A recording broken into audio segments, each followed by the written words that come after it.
Visite o Ministério Evangélico da Reconciliação. Compromisso com a Palavra de Deus. Nossas reuniões. Domingo às 9 horas, Escola Bíblica. Domingo às 20 horas, celebração e pregação da Palavra de Deus.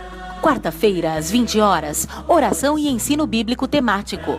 Sexta-feira, às 20 horas, oração e ensino bíblico livro por livro. Rua Osvaldo Aranha, 790, Jardim Maravilha, Vicente de Carvalho, Guarujá. Acesse o nosso portal para mais informações.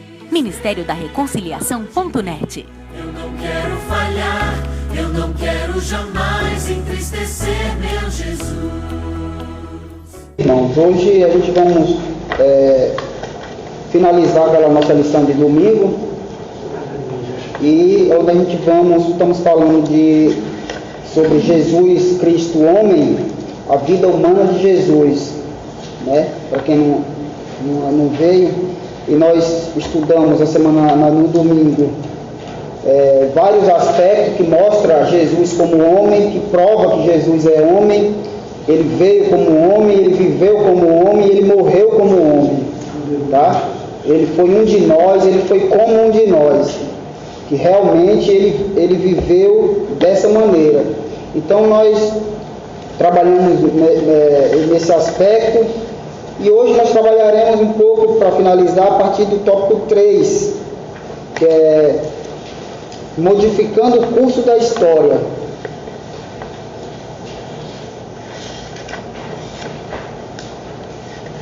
Vamos ser breve, porque é muito chuvoso para quem mora longe, então nós vamos ser um pouco rápido, breve, mas sem deixar de falar aquilo que Deus já tem colocado no nosso coração. Então, irmãos, aqui no tópico 3, João vai falar de uma seita que muito provavelmente muitos de nós nunca nem ouvimos falar, que é a respeito do docetismo, tá? Então, o apóstolo João aqui fala assim: o apóstolo escreveu sua primeira epístola a fim de combater o ensino herético, docetismo, que negava a encarnação de Jesus. Ele teria apenas aparência de ser humano, mas não era material. João percebeu logo a verdadeira intenção dessa doutrina anticristã. Negar a humanidade de Jesus era negar a possibilidade da salvação. Então, irmãos, no primeiro século da igreja, logo no primeiro século da igreja, já aparecem muitas heresias. Já aparecem várias heresias, e uma delas é essa chamada docetismo, que fala que no grego, na verdade, o significado dela é parecer, que parece com alguma coisa, mas que não é. Então, essa seita, ela negava a existência física de Jesus. Ela, do grego, é doken, que o significado é aparentar, ou seja, que Jesus, eles acreditavam que aquele Jesus que ali estava era apenas um corpo fantasma, não era real, tá? E essas heresias, elas começaram a entrar na igreja, elas começaram a tomar forma dentro da igreja. Não era uma heresia, um grupo grande dentro da igreja, mas era uma coisa que ia crescendo aos poucos, era um ensino que ia crescendo. Eles afirmavam que Jesus não poderia ter o corpo. Essa heresia, ela é até antes do gnosticismo. Ela é até um pouco antes do gnosticismo surgir dentro da mesma igreja onde João escreve aquelas cartas, combatendo também o gnosticismo um pouco mais tarde. Que o gnosticismo é um pouco diferente, que eles acreditavam que alguns poucos homens tinham uma iluminação especial, só eles tinham o poder do conhecimento, tá? Já esse docetismo, eles negavam que Jesus tinha vindo em carne. Então João escreve, eu quero ler com os irmãos, lá na Epístola de João, primeira Epístola, capítulo 4, versículo 2 e 3. Primeira Epístola de João, capítulo 1, versículo 2 e 3. E nós vamos ver que já naquela época João já combatia contra esses tipos de ensino.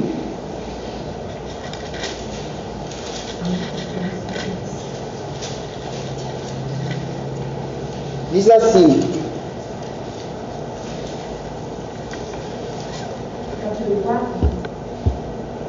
isso, capítulo 4, versículo 2 e 3.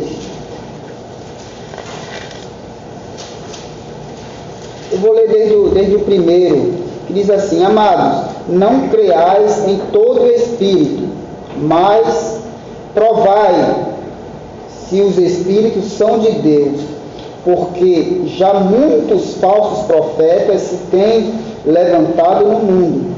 Nisto conhecereis o Espírito de Deus. Todo espírito que confessa que Jesus Cristo veio em carne é de Deus. E todo espírito que não confessa que Jesus Cristo veio em carne não é de Deus, mas este é o espírito do anticristo, do qual já ouvistes que há de vir, e eis que está já no mundo. Então você vê que João aqui, essa fala dele aqui já é de um grupo que estava ali negando a vida física de Jesus. De um grupo que de alguma maneira não acreditava em um Cristo encarnado, que para eles era meramente um fantasma. Eu vou ler aqui o relato todo desse docetismo que eu tive pesquisando algumas coisas. Então, o docetismo é a afirmação de que o corpo humano de Cristo era um fantasma e de que seu sofrimento e morte foram meras aparências. Então, você vê, eles acreditavam nisso, que todo o sofrimento de Cristo era uma mera aparência. Por quê? Por que eles falam isso? Se sofreu, eles acreditavam assim, se sofreu não era Deus, e se era Deus não poderia sofrer. Essa é uma velha discussão que nós temos até nos dias de hoje. Na verdade, quem morreu na cruz foi Cristo Deus ou Cristo homem? Então essa discussão ela vem até os dias de hoje, na verdade. Tá? Porque essa heresia, eles acreditavam, bom, se sofreu, não era Deus. E se era Deus, não poderia sofrer. Era essa a visão deles. Então, por isso eles negavam a divindade de Cristo.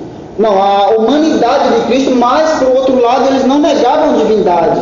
Eles acreditavam, sim, que Cristo era um ser divino, mas nunca poderia ter sido humano. Então, eles acreditavam que aquele corpo, aquilo que eles viam ali, era meramente um fantasma. Essa era a visão deles. E eles ensinavam isso dentro das igrejas. Não era algo fora, não era uma seita fora do cristianismo. Era um grupo dentro da igreja que começava a lançar esse tipo de entendimento para o povo.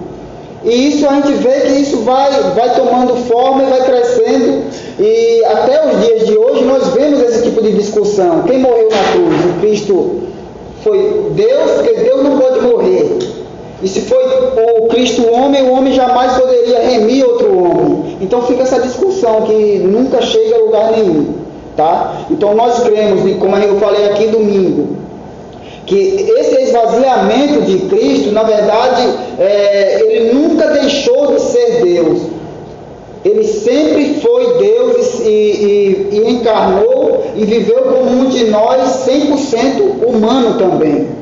Tá? Alguém que teve fome, que teve sede, que teve sono, teve tudo que nós sentimos, ele sentiu. Todas as amargura que um ser humano pode sentir, angústia, ele sentiu. Então isso prova que ele de fato era homem. Então a principal ideia desse grupo era que se sofreu não era Deus, tá? Se sofreu não era Deus, e se era Deus não poderia ter sofrido. Essa é a visão desse docetismo. Depois vocês podem pesquisar, que vocês vão achar outras coisas. Eu trouxe bem pequeno porque... Então, negavam a humanidade de Cristo, mas afirmavam a divindade. Então eles negavam que Cristo pudesse ter sido humano, mas, por outro lado, eles não negavam que Cristo sim era divino. O docetismo já estava presente no final da época do Novo Testamento, como é evidente pela exortação de João, o apóstolo, sobre aqueles que negam que Jesus Cristo veio em carne. Isso foi isso que a gente acabou de ler. Então, aí a gente vemos aqui uma resposta bem clara para a gente compreender como foi combatida essa heresia. A negação da humanidade de Cristo é um erro tão grave quanto negar a sua divindade. Ou seja, negar a humanidade de Cristo, ela se torna tão grave como negar a divindade de Cristo. Ou seja, às vezes a gente acha que ele é só Deus. Não, negar também a humanidade de Cristo, negar que ele veio em carne, como João afirma, negar a humanidade, que ele veio em carne, que ele nasceu, ele cresceu, ele teve pai, mãe aqui, irmãos, que ele teve necessidade, que ele teve angústia. É tão grave negar isso como negar a divindade de Cristo. Então, vai os dois extremos. Ou nega a divindade, uns grupos negam a divindade e outros grupos negam a humanidade de Cristo. E a gente vemos que as duas naturezas de Cristo, elas são indivisíveis. Cristo é tanto 100% Deus como 100% homem. Então essa seita herética, eles negavam isso, que Cristo pudesse vir em carne por causa dos seus sofrimentos, porque um Deus não poderia sofrer, tá? Então, lê mais um trecho aqui dessa... Se Jesus não é Deus e humano, não pode mediar entre Deus e o homem. A salvação envolve a reconciliação dos seres humanos com Deus. Isso só é possível se Deus se torna humano. Negar a verdadeira humanidade de Cristo é negar a base de nossa reconciliação com Deus. E por isso que a igreja primitiva condenou essa heresia. Esse é um manual de Norman Geisler, que foi da onde eu tirei esse pequeno explicação do docetismo. Tá, irmãos? Então é isso. Nesse tópico aqui, a gente fala sobre essa seita que no primeiro século já entrava dentro da igreja, que negava a humanidade de Cristo, que queria de qualquer maneira mostrar que Cristo não era homem, que ele era simplesmente um ser que viveu entre a gente realmente, mas que não era desse mundo. Mas tudo bem que realmente ele não era desse mundo, como ele fala, né? Mas no sentido de que era um fantasma, de que era um extraterrestre que veio e viveu entre o povo, mas que não era humano. Essa é negar que Cristo veio em carne, foi uma das piores heresias dessa época, do primeiro século. E infelizmente até nos dias de hoje. Há muitas seitas que ainda não acreditam nisso, que acredita que a ressurreição de Cristo é apenas espiritual, não é uma ressurreição corpórea como nós acreditamos. Enfim, essas heresias elas existem até os dias de hoje. Bem, ao examinar as Escrituras, principalmente o Novo Testamento, encontramos não apenas confirmações da plena humanidade do Messias, como também os motivos por que tinha que se tornar homem. Então, irmãos, agora nós vamos ver alguns motivos que Jesus tinha que se tornar homem. E aí a gente vamos ver alguns aspectos bem interessantes dos motivos porque ele tinha que se tornar homem. Primeiro motivo, representar a nossa obediência. O primeiro representante da humanidade, Adão, foi reprovado no teste da obediência. Mas o segundo representante, Jesus Cristo, homem, mostrou-se aceitável perante Deus, vencendo o tentador.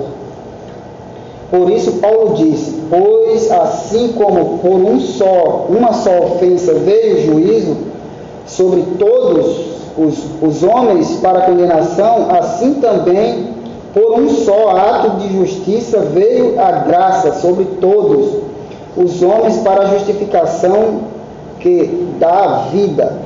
Romanos 5, 18 e 19. Então, primeiro motivo porque Jesus se tornou homem, representar a nossa obediência. Ele foi obediente, o primeiro homem, Adão, como a gente vemos em Coríntios. O primeiro Adão foi feito alma vivente.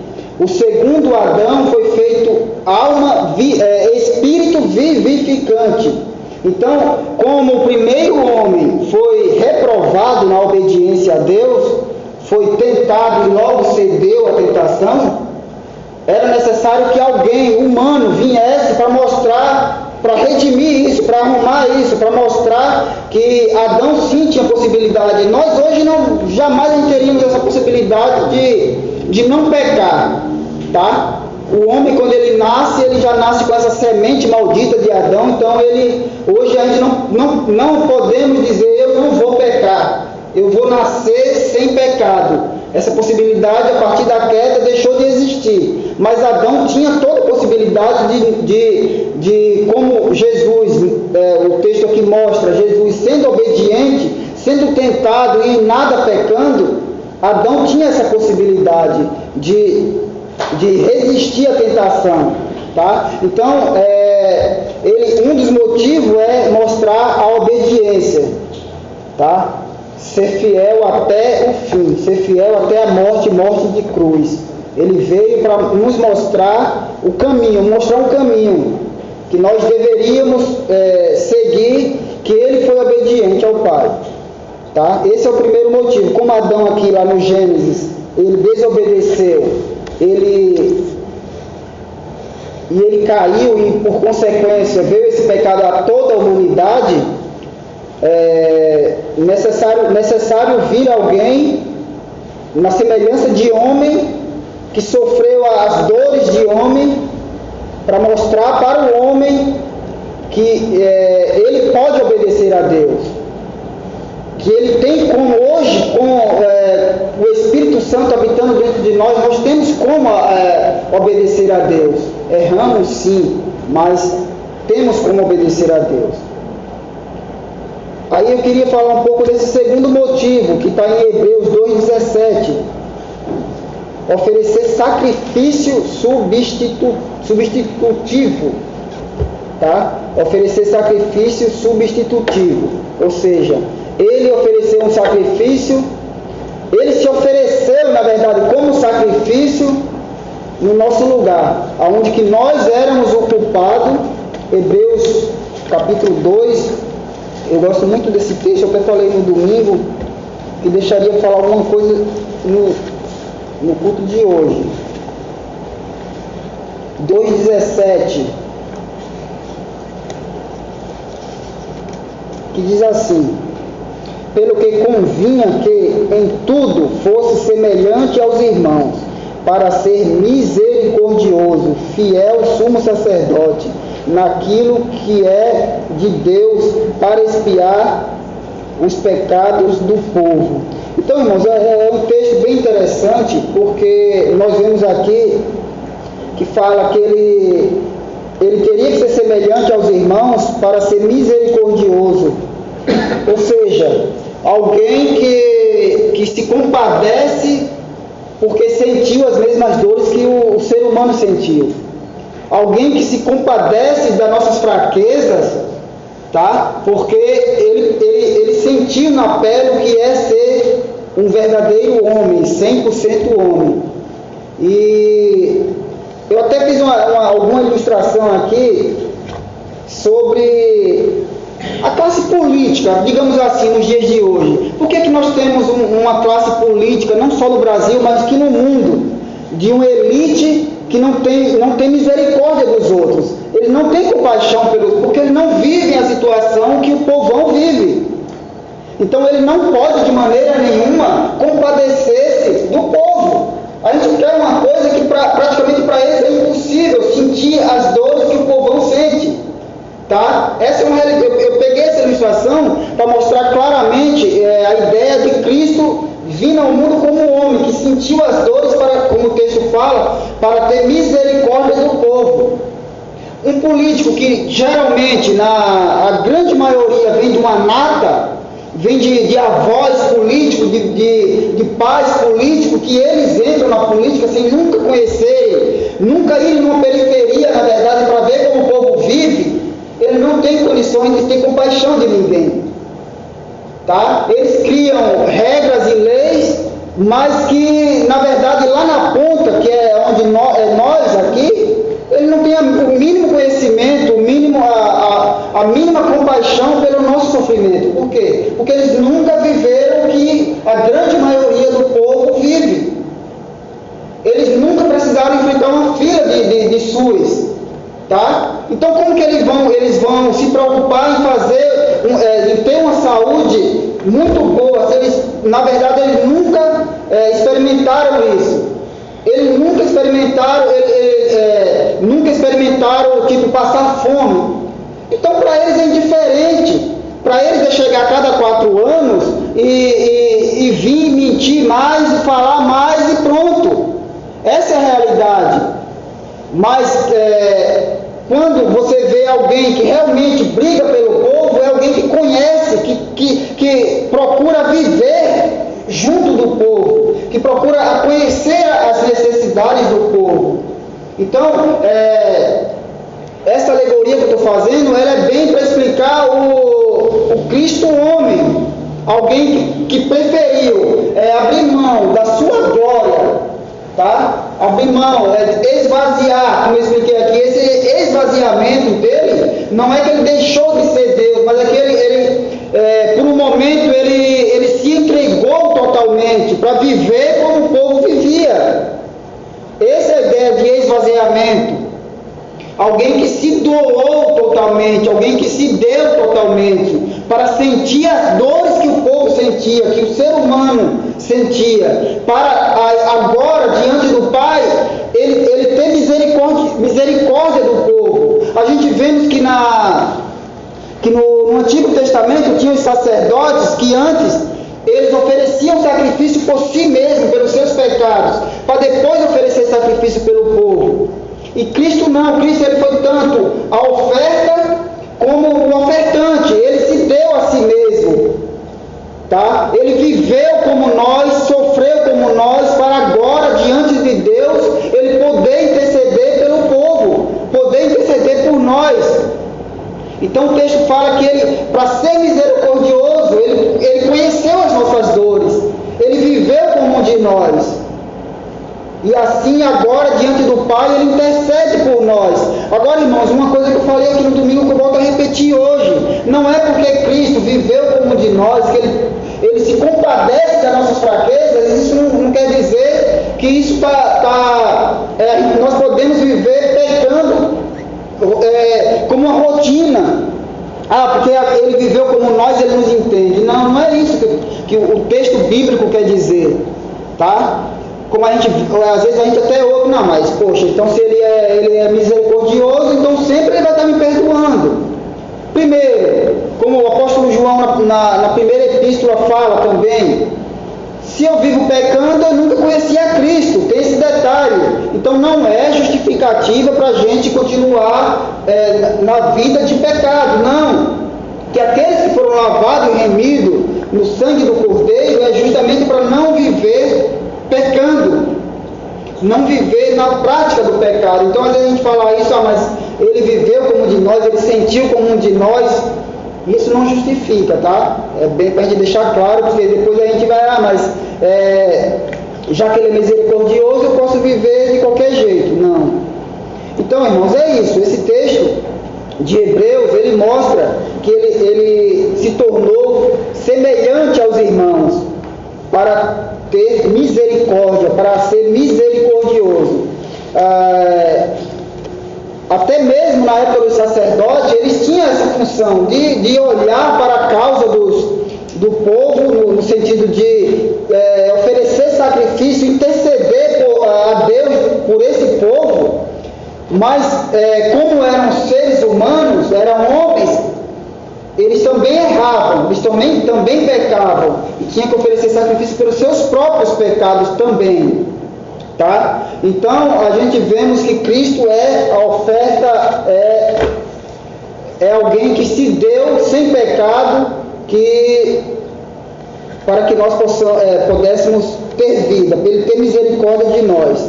Então, como alguém que não conhece a situação do povo pode ter compaixão do povo, alguém que nunca entrou em um ônibus lotado, como que ele vai querer que melhore o transporte público? Por isso que, irmãos, anos e anos, sempre a mesma coisa, tá? Sempre a mesma coisa. Alguém que nunca entrou em um ônibus lotado vai estar preocupado com quem anda em ônibus lotado, pelo amor de Deus. Essa ilustração que eu quero fazer da misericórdia de Cristo, que se esvaziou e viveu entre nós para conhecer o sofrimento do povo, com o cotidiano do nosso dia a dia. Alguém que nunca foi numa fila de hospital vai ter compaixão, ele vai estar preocupado se a gente vai acordar de madrugada para ficar numa fila? Não, tá? Não, é muito poucos. Eu acho que não sei se tem alguém que se preocupa com isso, né? Então é isso, irmãos. Essa é a ideia de Cristo, de viver como de nós, de saber o sofrimento, de conhecer as nossas dores, de conhecer as nossas limitações, tá? Que foi tentado em tudo, como qualquer um de nós, com uma exceção, sem pecado, sem ceder ao pecado. Na verdade, tem um tópico aqui mais para frente que vai dizer para que nós fôssemos exemplo dele. Porque hoje nós podemos seguir as pisadas de Cristo, andar seguindo a Cristo, andar como Cristo andou. Porque nós temos o Espírito Santo dentro de nós, que nos orienta quando nós estamos errados, tá? Que nos auxilia também nas nossas fraquezas, nas nossas tentações. Tá? Porque ele fala, Paulo fala em Coríntios que Deus não vai dar uma tentação maior do que aquilo que a gente pode suportar. E com a tentação vem também o escape. Então não tem desculpa para nós. Essa é a grande realidade. Ele deixa claro, olha, não há tentação, não houve tentação entre vós que senão humana. E aí ele fala, Deus ele não dá tentação maior do que poderia suportar. E com a tentação dá também o escape, ou seja, não há desculpa. Não há desculpa para nós. Tá? Hoje nós somos inculpáveis diante de Deus. Tá? Não temos desculpa de chegar, indesculpável na verdade, diante de Deus. Não temos desculpa, porque Ele deu todos os meios para que a gente suportasse hoje as tentações, que nós fugíssemos do pecado. Ele fala, foge, e às vezes a gente quer enfrentar. Então, queridos, é isso. Deus, Jesus como Deus, ele se esvaziou de si, viveu como um de nós, para que hoje diante de Deus ele intercedesse como advogado diante de nós, para que nós, mas que isso não sirva de uma motivação para viver pecando, tá? Eu tenho um advogado, como a turma aí, né, vive errando porque tem bons advogados, né? Isso é fácil, né? Então, mas para nós não, irmãos. Para nós a gente não podemos viver. Agora ele é advogado, não. Vai ser juiz, aí eu quero ver. Até, tudo bem, irmão, tem aqui alguma colocação de alguém? Se quiser pode falar, irmãos, tá? Gostei da colocação do irmão. Eu gosto de focar sempre, toda vez que eu tenho a oportunidade, eu falo isso. Os pecados não foram perdoados, foram pagos. O sacrifício foi muito grande.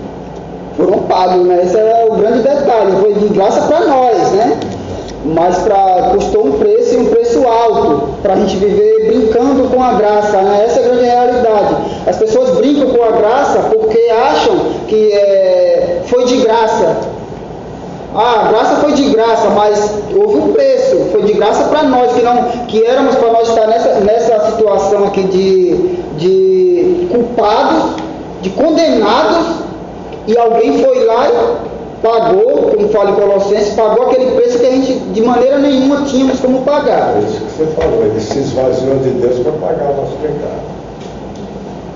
Se esvaziou para poder pagar um pecado de um tão miserável pecador como éramos todos nós, né? E a gente, por vezes, a gente não, como eu falei aqui no domingo, a gente não consegue visualizar o sofrimento de Cristo na cruz do Calvário. A gente não consegue ver o sofrimento dele naquela cruz por alguém que não merecia. Que merecimento nós tínhamos? Fala para mim. Aí é outra coisa também que eu acho que a gente tem que focalizar. O que ele passou na cruz não foi nada. A grande dor foi quando os nossos pecados foram colocados em cima dele. Aí que foi o sofrimento, quando ele disse que o Pai me abandonasse. Porque o sofrimento dos pregos ali, dos espinhos, do pessoal fala, era mole, né? Era mole. O problema foi quando todo o pecado da humanidade. Diz aí que no Gólgota teve até um terremoto nessa hora. Tão pesado, né? Pois é, irmãos, às vezes a gente precisa focar mais no sacrifício de Cristo por nós. Isso parece ser irrelevante. A gente vive num evangelho como se fosse ele fez a obrigação dele porque ele tinha que fazer mesmo, e a gente merecia, e a culpa foi dele porque deu um jeito do homem cair. A gente parece que pensa isso. Já que o homem caiu mesmo, agora ele tem que redimir, como se fosse uma obrigação dele. Se todos nós tivéssemos, se ele mandasse todos nós para o inferno, ele estaria no direito dele, tá? Mas isso prova o quanto ele nos amou, tá? Prova o quanto ele nos amou, e a gente não consegue às vezes visualizar isso, esse amor. Bem, irmãos, então essa é a ideia de Hebreus 2,17, onde ele sofreu tudo. Eu vou voltar em Hebreus ainda aqui, porque esse texto ele tem que ser lido um pouco antes para a gente compreender o contexto, né? Então, na verdade, ele fala se você pegar no comecinho do capítulo, ele fala de Cristo como Filho do homem, é superior aos anjos e sumo sacerdote, idôneo e compassivo. Ou seja, ele não é um incompassível que não está nem aí, igual a classe que eu falei aqui antes, que não tem a ideia do sofrimento dos outros, que não se compadece pelo sofrimento dos outros. Cristo é idôneo e compassivo, ele tem compaixão pela sua criatura, tá? Bem, vamos lá. Terceiro motivo: intermediar entre Deus e o homem. Estando nós afastados de Deus por causa do pecado, carecíamos de alguém que intercedesse por nós perante Deus e nos reconciliasse com Ele. Precisávamos de alguém como nós, porém perfeito e sem pecado, para atuar como um mediador, um advogado. Só Jesus poderia preencher esses requisitos, porquanto há um só Deus e um só mediador entre Deus e os homens, Cristo Jesus, homem. Então, irmãos, esse terceiro motivo aqui, ele também é interessante, porque estando nós afastados, longe de Deus, por causa do pecado, carecia de alguém que fizesse essa aproximação entre o homem e Deus, mediador entre Deus e os homens, Cristo Jesus, homem. Então, Então, irmãos, esse terceiro motivo aqui, ele também é interessante, porque estando nós afastados, longe de Deus, por causa do pecado, carecia de alguém que fizesse essa aproximação entre o homem e Deus, tá?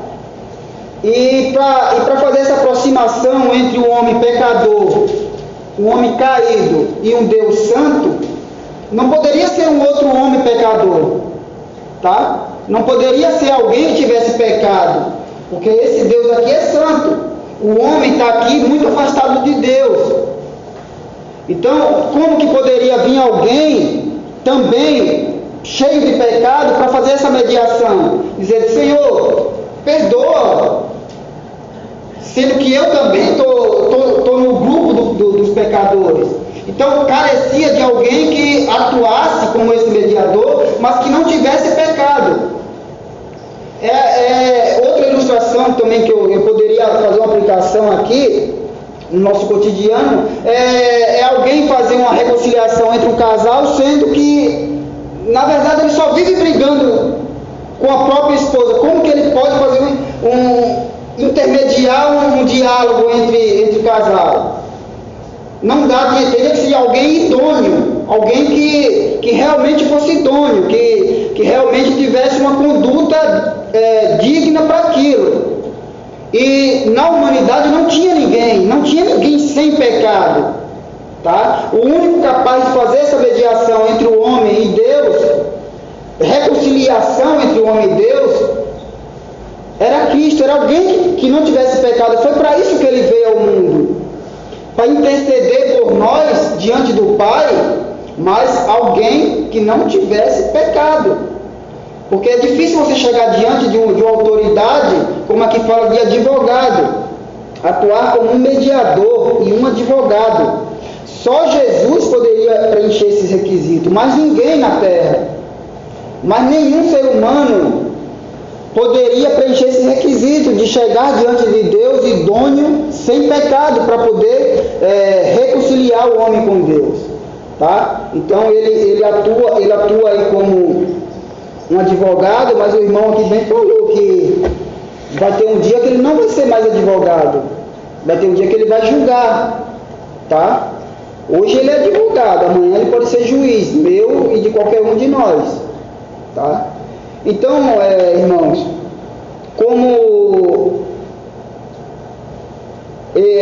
fala aqui, precisávamos de alguém como nós, ou seja, um ser humano que sentiu as mesmas dores, porém sem pecado, para chegar diante de Deus e intercedesse por nós. Tá? Como o próprio Jesus na cruz, ele fala, Pai, perdoa. E Estevão também fala, Pai, perdoa, não sabe o que fazem. É isso, é alguém que não tem pecado e chega diante de alguém santo e fala. Aí tem autoridade para falar, tem autoridade para defender um monte de pecador diante de um Deus santo, que o homem está totalmente longe e afastado. E a realidade é o seguinte, o homem não está só longe, ele está cada vez mais querendo correr para longe. Essa é a realidade do pecado. O pecado, alguém fala, não, mas busque a Deus. Mas como buscar a Deus? Se a Bíblia fala que tudo que um homem em pecado faz é tentar fugir de Deus, desde Adão. É só pegar o exemplo de Adão e Eva, quando eles caem lá, quando eles pecam. A primeira coisa que eles fazem é tentar se esconder de Deus, fugir de Deus, para que as suas obras não sejam manifestas. Se é que isso fosse possível, fugir de Deus. Como Davi bem fala que não é possível, né? Então, a coisa que o homem mais quer quando ele está no pecado é fugir, é se esconder de Deus. Não, nunca buscar a Deus, nunca se chegar a Deus. Para se chegar a Deus precisa de alguém, e esse alguém foi Cristo. Era a única forma, tá, desse homem caído, e desse homem depravado totalmente. A única forma que ele tinha de se reconciliar com esse Deus era através de alguém, e alguém que não tivesse provado desse pecado. Alguém que pudesse chegar diante de Deus sem pecado, para poder se oferecer a si mesmo para pagar aquele preço que era do pecador. Tá? Então não poderia ser de outra maneira. Às vezes a gente ouve algumas pregações que falam, Deus tentou de várias maneiras com várias pessoas e que não deu certo. Aí por último ele mandou o filho. Não, há tipologias no passado, mas Deus ele tinha tudo já programado como teria que ser. Não tem negócio de tentou e deu errado. Tá? Deus não tem plano B, não tentou e deu errado com Adão, com Abraão e com outros, não. Aí a gente podemos, como até o próprio Adão, a gente vai ter como tipo de Cristo, um que pecou, o outro que é perfeito. Tá? Então, Deus não tem plano B. Como eu ouvi uma pregação outro dia, o rapaz falou, sabe por que tinha 2 barquinhos lá numa passagem que eu nem lembro qual que era, que Jesus entrou num dos barcos e foi para tal lugar, e sabe por que tinha 2 barquinhos? Porque se o dono não quisesse levar, o outro levava. Poxa, pelo amor de Deus. Então tem essa ideia de plano B, e sempre fala de plano B. Se você não quiser fazer, Deus vai pôr outro no teu lugar. Não, se Deus te escolher, é você que vai fazer, querendo ou não, chorando ou não. É melhor fazer antes de chorar, né? Na verdade, né? Aí é outra heresia dos católicos também nesse texto, porque quando Jesus veio, ele veio da semente da mulher, mas não do homem. José não teve participação. Se fosse com José, ele já nasceria corrompido por causa do pecado. Até uma colocação que a irmã fez aqui no domingo sobre a genealogia de Cristo, né? Porque se a gente for pegar a genealogia de Cristo, quem está lá é José, não é Maria, né? Mas a gente vamos ver que se a gente vai buscando, você vai ver que era porque José é da família de Davi, tá? José é da família de Davi. Aí você, em Lucas 2:47 a seguir vai falar muito sobre isso, sobre a ideia de que José é da família de Davi. Então aí veio ele sim faz parte, mesmo não sendo pai biológico, mas é ele que está na genealogia de Cristo, né? Do homem, tá? Isso. Muito bonita essa história. Bem, irmãos, é isso. Então, para que se chegasse a nossa reconciliação com Cristo, precisaria de um mediador que não tivesse pecado, um advogado justo e fiel, que não tivesse pecado, que tivesse idoneidade para chegar diante de um Deus santo e interceder pelo povo pecador, tá? O homem, tudo que ele deseja quando ele está nessa situação de pecado é fugir de Deus, é se esconder de Deus, mas Deus, pela sua grande e rica misericórdia, foi Ele que nos alcançou. Nós fugindo dele, Ele nos alcançou, tá? Porque tudo que eu queria era fugir. Mas Ele nos alcança. É Ele que nos alcançou, porque eu nunca quis. Para me querer, eu tive que ter uma intervenção divina através do Espírito Santo, que nos quebra, que nos, sabe, que aí você quer, aí agora você quer. Ele muda a nossa mente, Ele muda nosso coração. Ele tira aquele coração de pedra e põe um coração de carne. Aí sim, agora a gente quer a Cristo, porque Ele quis primeiro. Bota o coração de carne e habita. E habita, não é só, entendeu? Ele que nos quis primeiro, para depois nós querer alguma coisa, tá? Essa é a grande realidade. Até nisso, irmãos, não há mérito em nós. Já percebeu que até nisso não há mérito? É Ele que quis a gente primeiro, para depois a gente querer alguma coisa, tá? É Ele que nos chama primeiro, para que depois a gente responda esse chamado. Então não há mérito nenhum em nós. A única coisa que nós temos que fazer é obrigado, Senhor, por ter me alcançado. E clamar a Ele para alcançar aqueles nossos, que a gente não pode fazer nada. A gente tenta, prega e tal, vamos para a igreja, amanhã eu vou cuidar do cachorro. Você vê como é que é? O que é que você pode fazer? A única coisa que a gente pode fazer é clamar a Deus que tenha misericórdia e que alcance um dia. Essa é a grande realidade, tá? E que Deus tenha misericórdia mesmo, porque tem gente que parece que não entra, a gente está falando do Evangelho e... Bom, mas aí não é aquilo, não é o convencimento humano.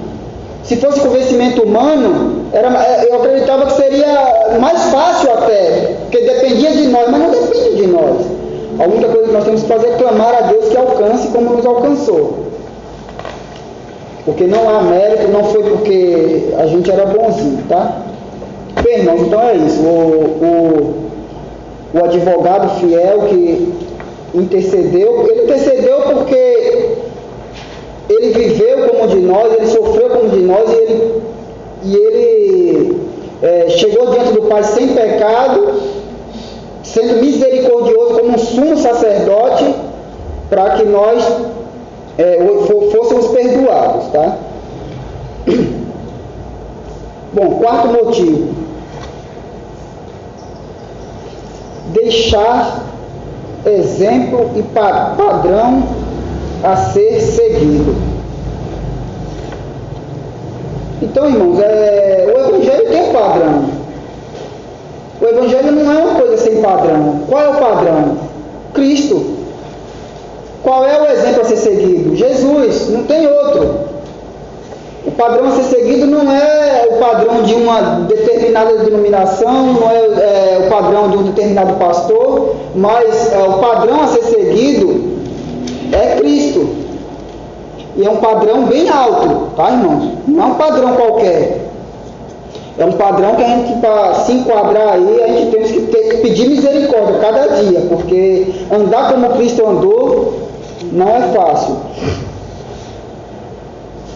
Jesus disse: aquele que diz que permanece nele, esse deve também andar assim como ele andou. Então, a gente vemos que aquele que diz que permanece, eu sou de Cristo.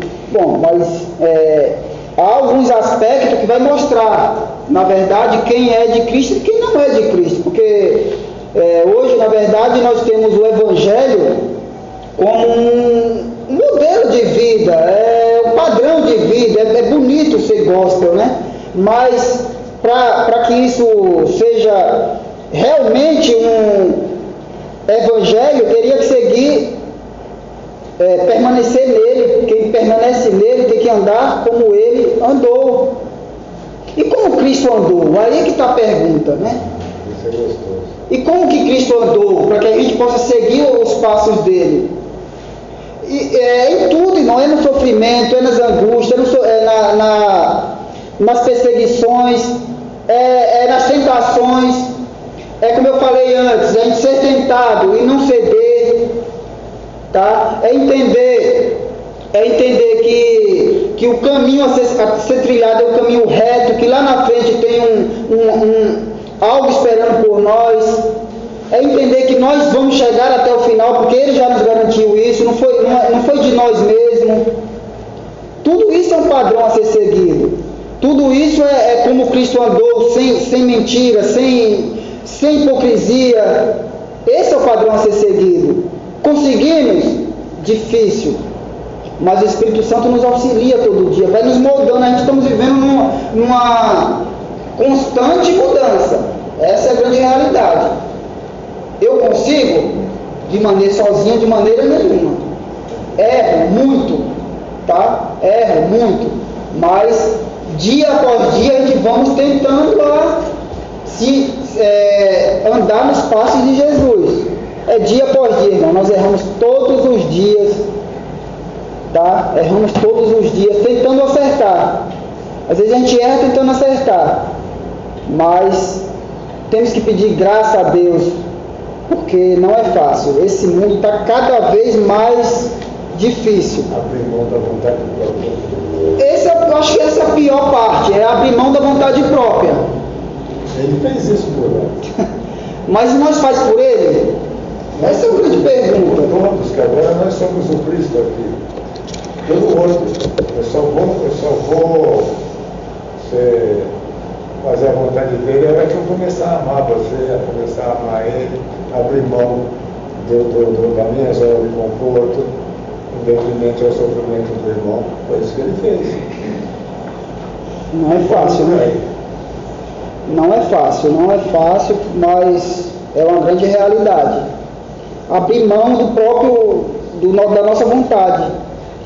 No Éden, o pecado foi esse, quiseram ter o controle da própria vida. Eles não abriram mão da vontade, aí deu o que deu.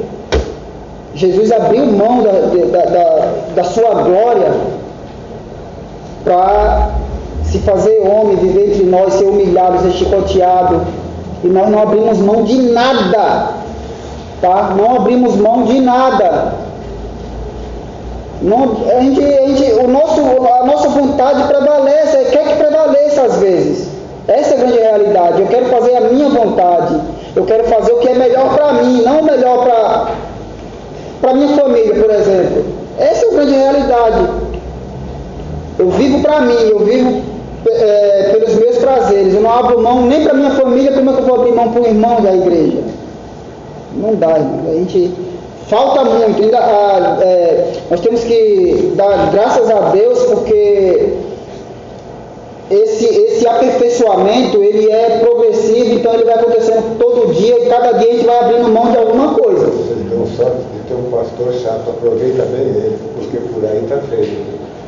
Porque todo mundo apresenta um Deus aí, eu não quero esse Deus. Jesus nunca falou de Deus, Jesus apresentou o Pai. E Deus está querendo ser Pai, a gente não quer um Pai, quer um Deus todo-poderoso para fazer a nossa vontade. É mesmo. Não vai fazer a vontade dele, é o que estão ensinando. A gente hoje se busca um Deus para fazer a vontade humana, um Deus, um mero serviçal. Então é isso, meus queridos, é deixar o exemplo para que a gente possamos ser como Cristo um dia, né? Porque eu acho que aqui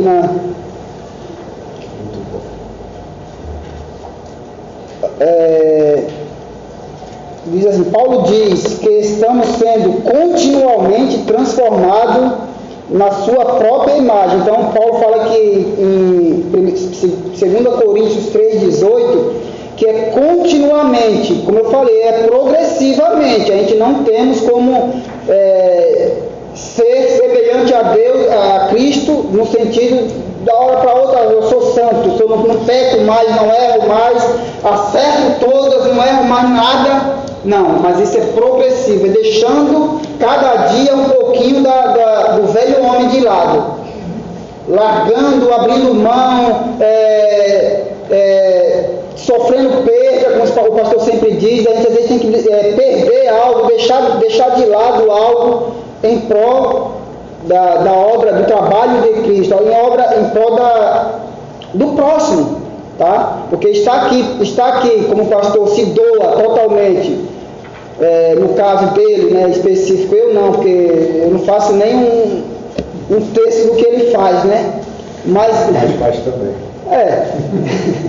Mas no sentido de se dar, eu não conseguiria, talvez, porque você está aqui domingo de manhã, quarta, sexta, e aí aula no CTREC, irmãos, não é fácil. Então é abrir mão do seu próprio eu, é abrir mão de algo, que ele poderia estar fazendo. É isso que a gente quer fala aqui, o ser igual, o semelhante a Cristo, é nesse sentido, abrir mão do eu, do que é para mim, e fazer, Pai, contudo faça a tua vontade, tá? Se possível, passa de mim, mas contudo faça a tua vontade, não a minha.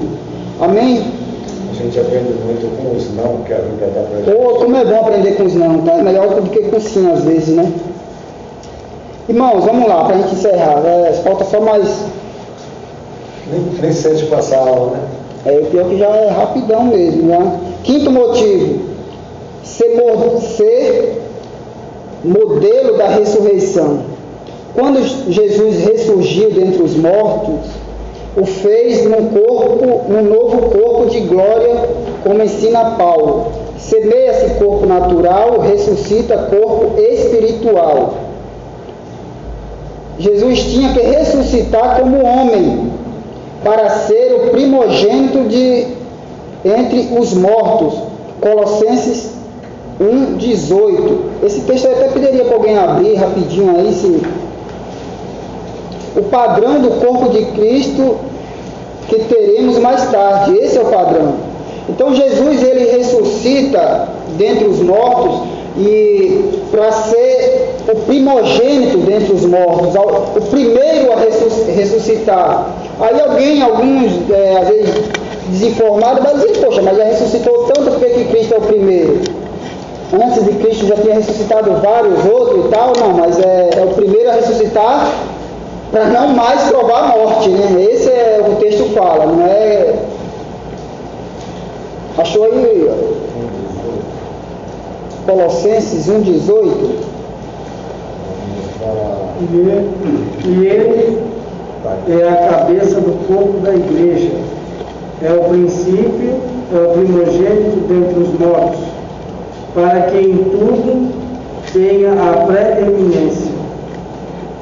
Então, aqui esse texto aí mostra claramente que ele é o primeiro entre os mortos, para que em tudo ele seja o primeiro. Até nisso, tá?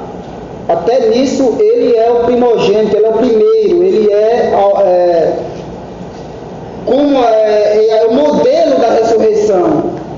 Que do jeito que ele ressuscitou, um dia nós também, acontecerá com nós também essa ressurreição, tá? Só que ele foi o primeiro para ser o modelo, para ser exemplo de ressurreição, tá? Aqui nesse texto, além do 18, o 20 é mais abrangente. Ele fala do mundo todo, ele reconciliou todas as coisas, não foi só nós. E havendo feito a paz pelo sangue na sua cruz, por meio dele, reconciliar-se consigo mesmo todas as coisas, sobre a terra ou sobre o céu. Todas as coisas, inclusive a natureza e outras, né? Bem, irmãos, é isso então, né? Sexto motivo, compadecer-se como sumo sacerdote. Esse texto aqui a gente já leu, já falamos bem sobre ele, tá? Que é o mesmo texto que eu li, Hebreus 2,18, enfim. Então, queridos, é isso. A gente viu que Cristo, ele é a preeminência em tudo, até mesmo na morte, na ressurreição, tá? Ele se entregou, se deu, se doou totalmente, porque ele viveu para viver como um de nós, para que ele pudesse chegar diante do Pai e ter misericórdia de nós. Porque você já pensou um advogado que chega diante do juiz e não tem misericórdia do seu cliente? Para não, condena mesmo, ele Vou botar a cerejinha no bolo agora. Eu estava no sindicato e estavam falando da Lava Jato, dessas sujeiras que estão no país. Aí eu levantei e falei, eu queria ver se os advogados que estão defendendo esses ladrões tivessem que cumprir a pena no lugar do réu, se eles iam defender. Mas quem é que vai ser esse trouxa? Eu falei, eu conheço um que cumpriu a pena no lugar do réu. Evangelismo é uma pregação, né? Mais do que uma pregação qualquer, né? Porque às vezes muitas pregações não... O advogado que cumpriu a pena no lugar do réu. Então, aí eu falo, Jesus, como advogado, ele poderia chegar diante do juiz e falar, não, esse povo aí realmente condena. Mas não, ele foi lá diante do Pai e intercedeu por um bando de culpados. Esse é o problema, um bando de culpados. Pagou a pena. E pagou a pena ainda. Ele falou, não, eu vou, absorve eles e me coloca no lugar. Eu sou a oferta por esses pecados, o pagamento. Que Deus abençoe a todos, irmãos, e espero que a gente tenha compreendido, né, Pedro? Porque às vezes vocês estão tão acostumados com o pastor que às vezes a gente fica meio inseguro, né? Essas empreendedores não tenha te atrapalhado, né? Não, ajudou.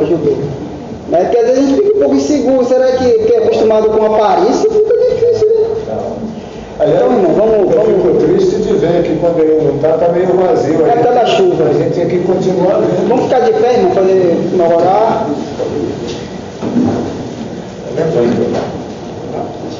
Vamos orar, irmão. A gente vai estar contribuindo e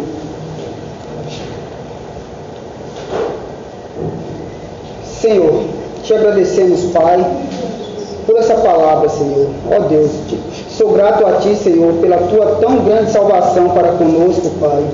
Ó Deus, muito obrigado, Senhor, por ter dado a Sua vida por nós, sendo nós ainda pecadores, Pai.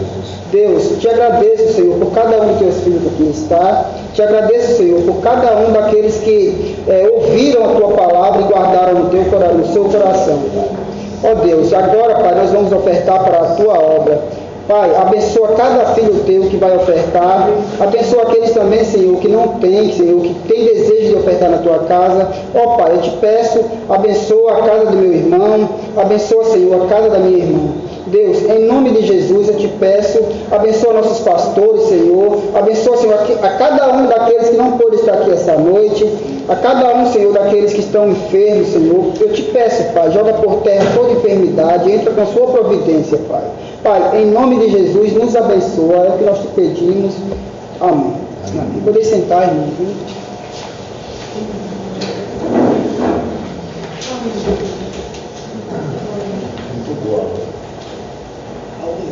Glorificado e exaltado seja o nome do nosso Deus, né, amados?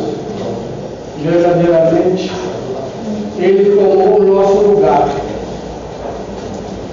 Ele tomou o nosso lugar para que nós pudéssemos ser igual a Ele. Amém, amados? Hino de número 10, o hino 10 da harpa cristã.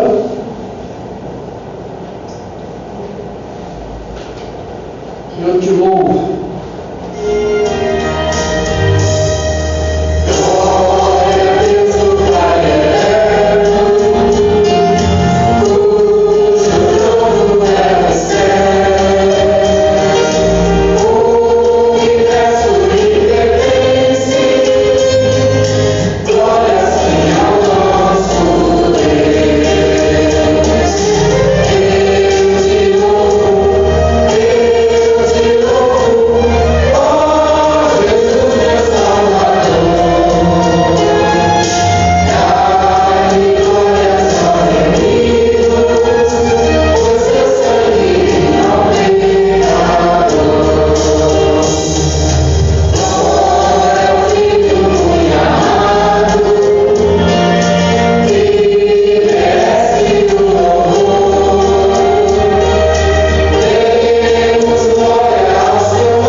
Sexta-feira, agora, temos o estudo da Igreja Reformada. Os irmãos possam estar aqui para aprender diretamente de Deus, né? Aquilo que Deus coloca nos nossos corações, que a gente possa estar passando, os irmãos, juntamente conosco, tomando o privilégio, né, de poder ouvir a palavra do nosso Deus, participar e receber aquilo que Deus tem para cada um de nós, né? Domingo, pela manhã, a escola bíblica dominical, às 9 horas, às 10h30, ceia do Senhor. E à noite vai ter um segundo culto, caso aconteça que na ceia passada de muitas pessoas virem, né?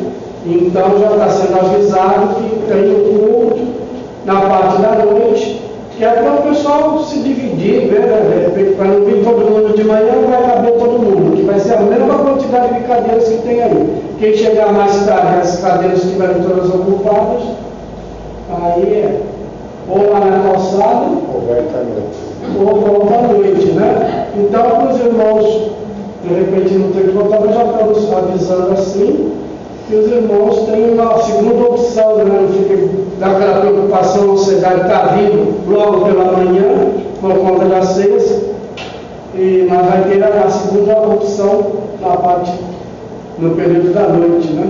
Então, os irmãos, de repente os irmãos que moram aqui ao redor e tal, que seja até mais fácil, que esteja pelo período da noite aí, então, logo depois do culto, é o culto evangelístico, e vai ter, então, vai ser dada a ceia. Não é, o culto de ceia mesmo vai ser pelo domingo pela manhã. Essa ceia, à noite, vai ser um culto alternativo por essa conta, né? O irmão chegou aí, não teve como participar, não fique triste, mas já está, né? Volta à noite e participa à noite da ceia, né? Mas vai ser um culto evangelístico para poder, na realidade, receber esses irmãos que não puderam participar de manhã e participar conosco então à noite. Amém, amados? Vamos nos colocar de pé.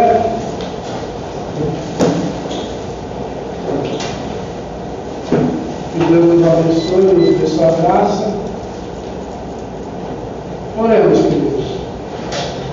Senhor, nosso Deus e Pai, mais uma vez, ó Deus, queremos te agradecer pela tua misericórdia e graça, Senhor, sobre as nossas vidas. Pela tua palavra, Senhor, que aqui foi exposta, ó Pai Santo, que tu possas, Senhor, através do teu Santo Espírito, ó Pai, abençoar, Senhor, esta semente que foi colocada nos nossos corações e que venhamos, Senhor, não somente ser ouvintes, mas ser participantes e praticantes da tua palavra, Senhor. Que possamos no nosso dia a dia, ó Pai querido, que o teu Santo Espírito traga à nossa memória aquilo, Senhor, que temos aprendido, Senhor. E que possamos, ó Pai, motivados pelo teu Santo Espírito, pela tua palavra, mudar, Senhor, a nossa maneira de ser, a nossa maneira de pensar, ó Pai, que esteja, Senhor, de acordo com a tua maneira, Senhor, com o teu querer e com a tua vontade, Senhor. A tua palavra diz que nós agora temos a mente de Cristo, o teu Filho amado, Pai. Então nos ajuda, Senhor, a nos direcionarmos por ela. Pai Santo e Deus da Glória, também quero te pedir, nos despede, Senhor, na tua paz. Leva-nos, Senhor, para os nossos lares, guardados sobre as tuas potentes mãos. Dá-nos, Senhor Deus, uma noite na tua presença, que possamos, Senhor, ó Pai Santo e Deus da Glória, aonde estivermos, testificar, Senhor, ó Pai, da tua imensa glória e soberania sobre as nossas vidas, do Deus poderoso que tu és, Senhor, e da grande obra que tu tens feito, Senhor. É o que nós te pedimos e desde já te agradecemos, em nome de Jesus. Amém e amém. Que o amor de Deus, a graça do nosso Senhor e Salvador Jesus Cristo e as doces consolações do Espírito Santo de Deus estejam com todos e que todos digam amém. Se você busca uma igreja com profundidade doutrinária, sem fugir da simplicidade do Evangelho, venha servir a Deus junto conosco. Ministério Evangélico da Reconciliação. Compromisso e seriedade na Palavra de Deus. Acesse nosso portal na internet www.ministeriodareconciliação.net e tenha acesso a notícias do mundo da religião, todos os nossos programas de TV, mensagens pregadas em nossa igreja, estudos bíblicos, devocionais com o pastor Luiz, agenda de eventos, fotos dos diversos encontros, notícias de nosso ministério, declaração de fé, espaço para pedidos de oração e aconselhamento bíblico pessoal e muito mais. Buscou por informação bíblica? Acesse www.ministeriodareconciliação.net.